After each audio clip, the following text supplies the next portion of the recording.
Hey everybody, this is Jason, Zombie Collector, coming at you with a new video. This is in response to BaseballCardJunkiesTV, Nate and Eric, Titanic Taters, and Tops 85401 video response for their 2,000 subscribers for Baseball Card Junkies. So I wanted to do this. They had two questions. The two questions were, one, where do you come up with your username handle for YouTube, and I think 4 or 5 of your oddest or weirdest cards, from single to grand slam, I guess, or home run. I might have one extra, so I'll go with single, double, triple, home run, and grand slam. Sure. So that's what this video is, that response. So here is the answer to those amazing questions. My username is Zombie Collector. The reason why that is because I'm a huge horror movie fan. I don't ever talk about it on the channel, hardly ever. I think if you watch my very first few episodes or videos or whatever you want to call them, I talked a lot about me possibly doing lots of movie reviews and horror movie commentary on like films I watch in my collection. A lot of people don't know this, but I'm a huge film fan. I go to film conventions all around the United States. I'm a big horror movie fan, or genre films in general, exploitation, blaxploitation, animal attack films, zombie films, 80s and 70s, just grindhouse cinema, just all of that stuff. And so I think a lot of people don't even know that about me, but I'm a huge fan of cinema in general, but especially genre cinema, which is, again, horror, sci-fi, fantasy, and then like a lot of exploitation films from the 70s and 80s. So initially I was going to do this video, or this channel, talking a lot about my autograph collection from that film collection, and then my autograph film collection, and also my collection of films and stuff, and do maybe movie reviews. And I maybe will go back to that again at some point, but I had such a good time kind of off the ground running with baseball that I didn't want to like have a split personality, so to speak, when it came to that, and I thought that might turn off a lot of people if I did like baseball card collecting, and then I'm all like, let's talk about, Frankenhooker, and see what that movie is all about. Let's learn about the Frankenhooker from Frank Henenlotter. So people be like, what? So that's where my name came from. So taking my love of collecting in general, baseball and cinema, and then being a horror movie fan and being like, there, put together in a holy matrimony. So hopefully that answers that first question. Then the next question was, show us some of your weird oddball stuff. So I don't know if this will constitute a weird oddball stuff, but it was definitely something just, I think, weird in general. Weird.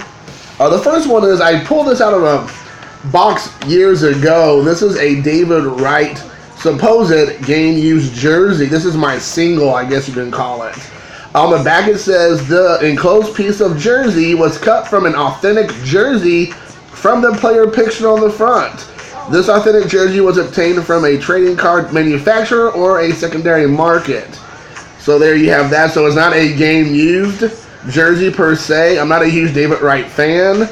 I think he's definitely a great ball player. So if anybody would like to trade for this, let me know, because this is something I'm not interested in. But I think this is my single, because this is definitely odd. I don't know if there's a lot of these out there. This might have just been a short time. A couple years ago they were doing this, and maybe they still do it. I think it came from like a Walmart or a Target.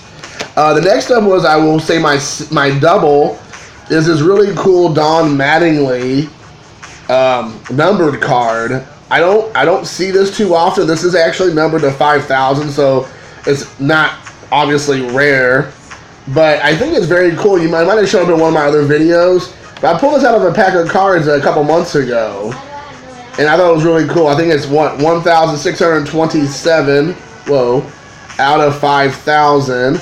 I just think it's cool because, as obviously it's numbered. But the cool thing is that it has two different images, complete images, and they're kind of morphed in the back. So you don't even know when you turn this card around that it's a completely different picture of Don Mattingly. One of them being a baseball player hitter, and then one of them fielding first base. So I think that was really cool, and I really enjoyed that card. And it's definitely odd. It's not a card I see too often, or weird, if you want to call it that. This has a really neat design. So there's my second, or my triple, or double, sorry. My triple is something that came out in 2001 vintage, and this is the no-name Barry Bonds, Sammy Sosa, and Luis Gonzalez card. This was a obviously manufacturing mistake from Upper Deck. They did fix it, but I don't know if this is rare or anything. It's just definitely weird that all three names, their nameplate or whatnot, did not go through the printer, and then these were produced and sent out to market. So I just thought this was very interesting. I like this card. I've always enjoyed this card. It's another one I pulled from a pack. As most of you all know, I do obviously collect singles, and I will go buy singles. But I do enjoy just busting packs and boxes, and so a lot of my cards come from that. So if I have it, a lot of times, unless it's vintage, it's from what I've pulled.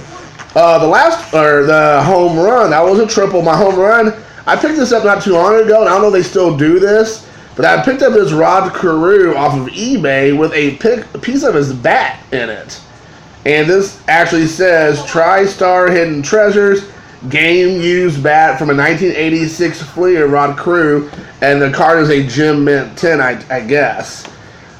But this was definitely something different, and I did not know that was out there. I saw this on eBay, and I thought, oh, that's kind of interesting or unique. Let's take a look at this. And so there you go. So that's definitely out there. That's kind of weird, if you want to say that. And then my home run is something I've had since I was a little kid, way back in the olden days of the 80s. And I believe this is probably like circa 1987 or 8 maybe. Maybe a little bit later than that. And I do not claim this to be real. It says it's a real autograph, but I've heard lots of people say that this card, or whatever you want to call it, it's not really a baseball card, but it's kind of shaped in one of those weird oblong shape. That he didn't sign this, or that it might have been a facsimile, if I said that right, or a preprint. And I'm pretty good about autographs, but this one does look like it was signed by at least somebody, because it doesn't look like it was a preprint or a stamp or anything, just the way it's written. And that is a Nolan Ryan autograph card. And just the way, if I could get it closer, if you can see, there's like this right here, the R for Ryan is like squiggly. It's not like just a stamp, like it's like, somebody made that shape. And then the way it kind of fades off into the end, it looks pretty good. As far as a genuine autograph, is an authentic autograph, that's up for debate. But I've heard that he sent these out a lot to kids when they asked back in the 80s or early 90s. And a lot of them were not necessarily of his autograph. So I'm not claiming this one to be real or not. But as you can see, the way it came back in the day, it says Nolan Ryan autograph. So anyway, so it looks good to me. I've had it since I was a little kid, so obviously if it's not real, it's going to obviously suck pretty hard. But I do always kind of cherish this little card. I didn't even took out the little sleeve. So those are my odd or weird cards. So I hope you all enjoyed. Again, it's awesome that you all hit 2,000 subs.